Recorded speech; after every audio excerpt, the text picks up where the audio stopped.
Hello, folks. Pastor Rocky Branch. Hope you're doing great today. Quick question for you this morning. It's a bit odd of a question, may I say, but at least it's a quick one. How do you smell? That's right. How do you smell?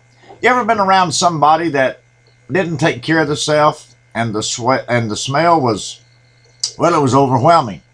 You know, body odor is something that's very challenging. Some people get used to it. In India, in some parts of that country, they put cow dung on the walls as some sort of sacrifice. Boy, I tell you, I'd pick right up on that. Wouldn't you? Say amen there, somebody. You know, folks that smoke in their house, you know, they get used to the smell of it. Somebody else that walks in that doesn't smoke can smell it immediately, and the other folks that are there just don't even know. You know, you can get used to smelling stinky stuff. Now, that's kind of a tongue twister, but you can do that. You know, the Bible talks about God receiving our sacrifice as a sweet-smelling savor that comes into his nostrils. That's something that's pleasant. Now, I have something in my hand here that some of you probably have in your house. It's Febreze. You hear the commercial. One of the things about the commercial with Febreze is they put these folks in these unusual places, whether it be a car with a bunch of trash in it or a restaurant with a bunch of dirty dishes and, you know, old food or whatever.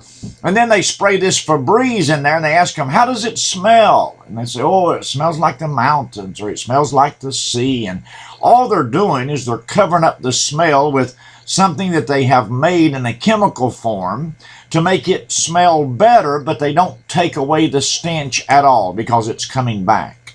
You know, that could be like our lives. In our lives, what we're doing, God gets the aroma off of it. It is a sweet-smelling savor to him, or it's stench, according to the Bible, in his nostrils.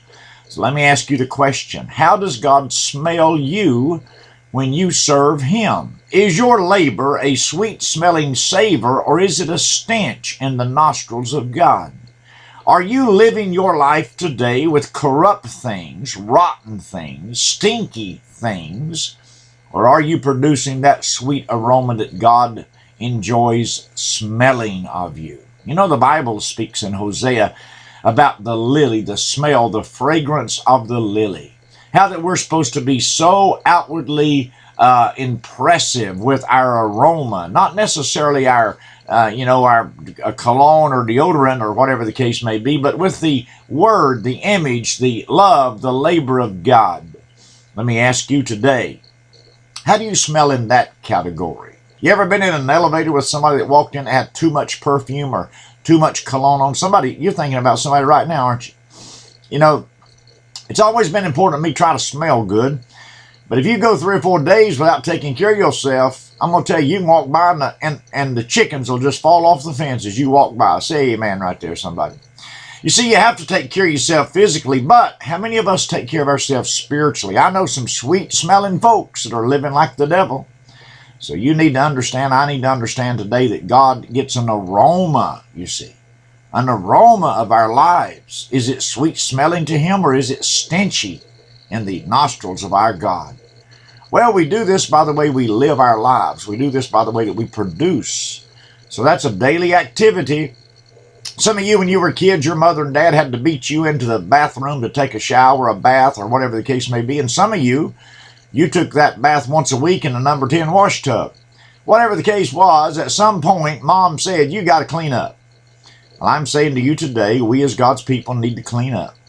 We need to get the stench out, put the sweet smell aroma that is pleasant in the nostrils of God, because not only does he see us, but he's aware of us. Remember in the giant, Jack and the Beanstalk with the giant, he walks around, he sniffs, he smells, and he can smell where Jack is. Well, we know that's a fable, but the point is you can walk in a room and you can say, something stinks in here. And you follow your nose and you can find it. Well, you see, the Lord knows our labors, our works, and it's either a sweet smell or a stench in his nostrils. So, oddly as it sounds, how are you smelling today? Febreze will cover it up. It won't take care of it. To take care of it, you got to throw it out and let God start over. He will bless you if you'll clean house. God bless you. We love you. And goodbye.